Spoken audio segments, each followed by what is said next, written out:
अस्सलामुअलैकुम जी, क्या हाल चाल है आप सबका। Welcome back to my new vlog. और अल्हम्दुलिल्लाह आज आज दिन है, वेडनेसडे है और आज छठा रोज़ा है। तो आप सब बताइएगा कि आप सबके रोज़े कैसे गुजरे हैं और कैसी हो रही हैं आप सबकी अफ्तारियाँ, और सहरी में आप लोग क्या कुछ कर रहे हैं, क्या कुछ बनते हैं। ज़्यादातर घरों में तो वैसे पराठा वगैरह ही बनते हैं। और बस जब सहरी का काम ख़त्म हो जाता है तो उसके बाद काफ़ी सारा फ्री टाइम मिल जाता है। मैंने पिछले व्लॉग में भी यही बात की थी।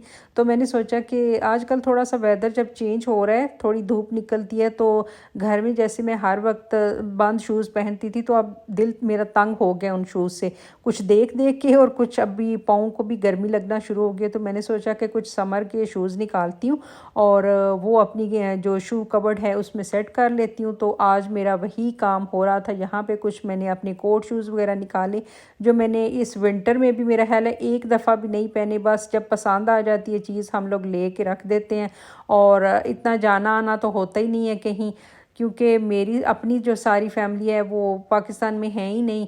तो कहाँ ही जाना होता है, कभी कभार कहीं निकलना होता है, तो तब भी यही कोशिश होती है कि शूज़ ऐसे पहनूं मैं जो कि मेरे पाँव पे बहुत ही मुझे कंफर्टेबल लगे। खैर, अब तो मैं समर में मैंने यही सोचा है कि कोई भी हील वाला जूता जो है ना वो बिल्कुल भी बाय नहीं करना। कुछ मैंने अपने विंटर्स के शूज़ जो हैं वो हटा दिए और उनकी जगह पे कुछ समर के निकाले।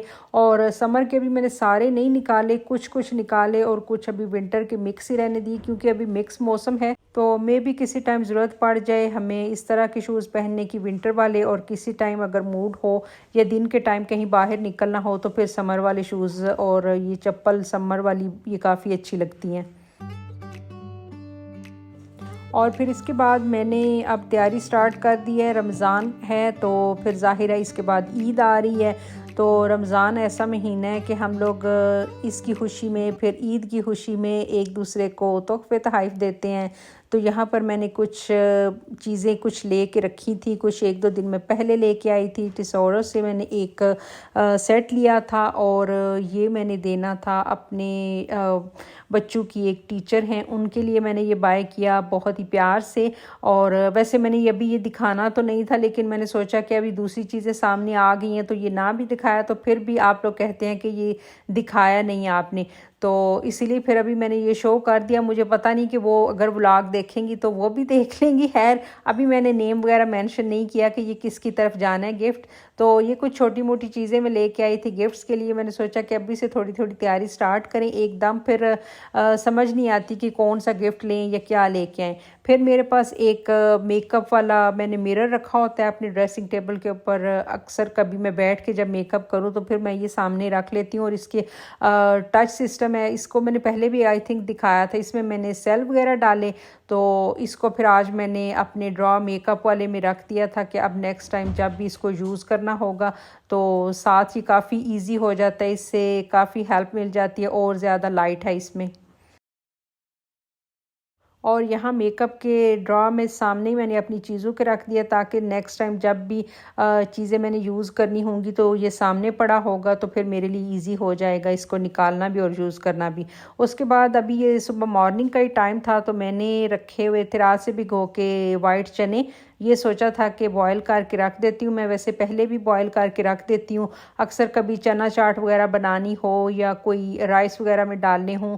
राइस में तो हम लोग कम ही डालते हैं, चना चाट या दही बड़े वगैरह इस तरह बनाना हो तो उसी में ज़्यादातर ये यूज़ होते हैं। इनको बॉयल करके फिर मैं फ्रीज़ कर देती हूँ पैकेट्स बना के। उसके बाद फिर मैंने लिया शावर और बस फिर इसी तरह मैं सीधा किचन में आ गई। और मैंने सोचा कि पहले मैं मॉर्निंग में आज जो है वो फ्रूट चाट बना देती हूँ। वैसे तो मेड जो है वो कुछ जैसे अनार है और एप्पल वगैरह ये चीज़ें मेरा दिल नहीं करता कि कटिंग वगैरह इनकी करूँ। फिर आधा सामान वगैरह वो काट जाती है और बाकी फिर बनाना या स्ट्रॉबेरी या ग्रेप्स वगैरह उसमें अगर ऐड करने हों तो फिर इन चीज़ों की कटिंग करके मैं फिर खुद ही ऐड कर देती हूँ सारी।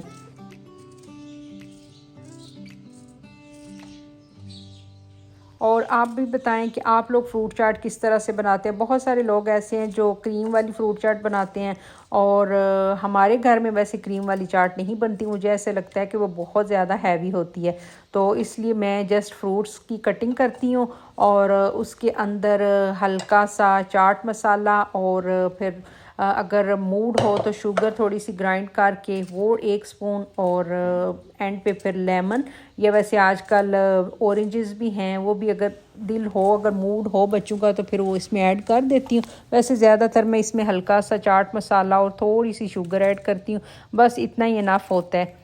क्योंकि जब लेमन या बहुत ज़्यादा ऑरेंज वगैरह का जूस भी ऐड कर दें तो उससे भी मुझे यही डर होता है कि कहीं बच्चों के गले वगैरह ना ख़राब हो जाएं।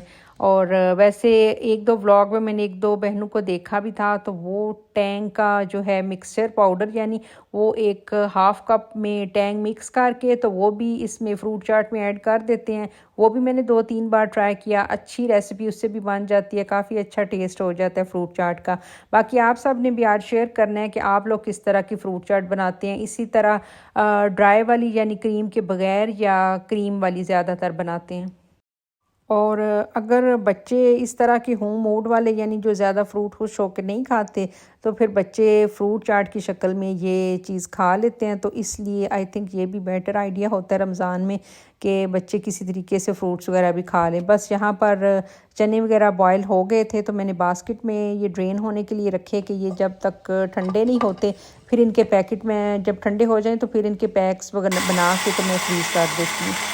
और इसके बाद थोड़े से काम थे आज किचन में, यानी जैसे कोई मसाला वगैरह ग्राइंड करने वाला था, मैंने यहाँ पर शुगर कुछ आज ग्राइंड करके रख दी थी। बच्चे अक्सर अफ्तारी के एकदम पहले बताना शुरू कर देते हैं कि आज हमने टैंग वगैरह पीना है या रूह अफ़ज़ा भी बना लें, तो फिर ज़रा जल्दी ये काम हो जाते हैं इस तरह अगर शुगर को क्रश करके रखा हो। तो इसीलिए मैंने सोचा कि आज इसका पाउडर वगैरह बना के तो एक जार फिल कर देती हूँ।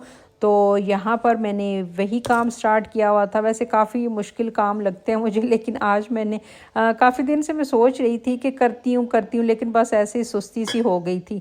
तो आज ये काम भी मैंने ख़त्म कर लिया। फिर थोड़ी सी शुगर जो है 1 टेबल स्पून के बराबर मैंने इसमें फ्रूट चाट में ऐड की और 1 टेबल स्पून इसमें चाट मसाला ऐड कर दिया और बस फ्रूट चाट वगैरह रेडी हो गई।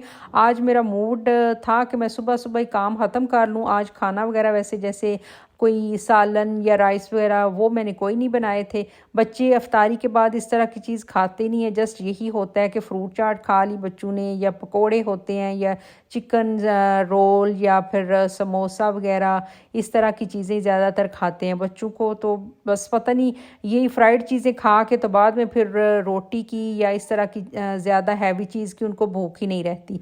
तो बाकी फिर कुछ कल फ्रूट्स वगैरह मैं लेके आई थी, स्ट्रॉबेरीज़ लेके आई मैं, तो इसमें काफ़ी सारी मुझे नज़र आई कि जो ख़राब हो रही थी। और हमेशा ये मेरा तो वैसे पहले भी 1-2 साल से यही एक्सपीरियंस रहा है, रमज़ान में हमेशा जब भी रमज़ान आता है तो ज़ाहिर है फ़्रूट वगैरह कुछ एक साथ वीक का या 10-12 दिन का तो लेके रखना ही होता है, क्योंकि रोज़ रोज़ बाहर जाना मुश्किल हो जाता है रोज़े में। तो मैं लेके आई थी, तो मैं ये हमेशा से इसको वॉश किए बगैर ही किसी कंटेनर में डाल के रख देती हूँ, और जब यूज़ करना हो तो जितने यानी पीसेस हमने चाट के लिए या वैसे खाने के लिए यूज़ करने हैं तब इनको हम निकाल लें, अच्छी तरह से वॉश कर लें और उसके बाद यूज़ कर लें। यानी कंटेनर में रखने हैं तो जस्ट इनको वॉश किए बगैर ही स्ट्रॉबेरीज़ को रख दें, वरना तो अगर स्ट्रॉबेरी खुली पड़ी हो तो ये बहुत ही जल्दी ख़राब हो जाती है। मेरा ख्याल है मुश्किल से ये 1 या 2 दिन मैक्सिमम इससे निकलते हैं।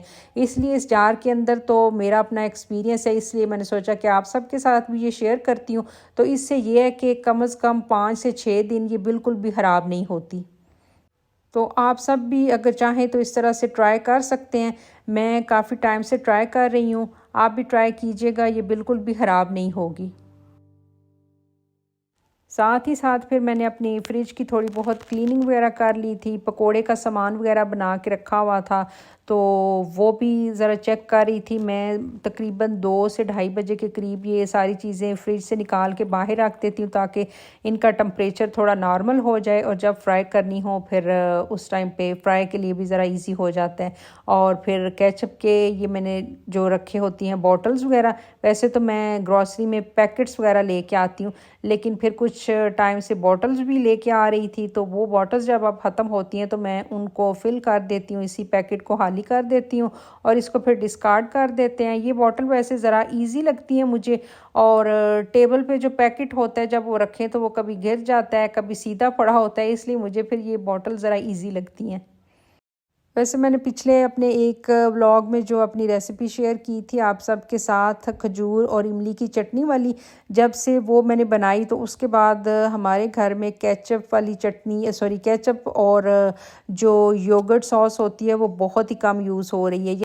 बस आज अपने जो किचन के ज़्यादातर काम थे और कुछ अपनी कबर्ड, जो शूज़ वाली कबर्ड थी वो ऑर्गेनाइज़ की, और साथ साथ आपके साथ शेयर की। फिर कुरान पाक की तिलावत कभी टाइम मिले तो मैं सुबह के टाइम पे कर लेती हूँ या फिर रात को अफ्तारी के बाद। और इसी के साथ अपने इस व्लॉग को यहाँ पर एंड करती हूँ। अगर वीडियो अच्छी लगी तो लाइक कर दीजिएगा, वीडियो को शेयर कर दीजिएगा, और अगर चैनल पर फर्स्ट टाइम आए हैं तो सब्सक्राइब कर दीजिएगा। अल्लाह हाफिज़।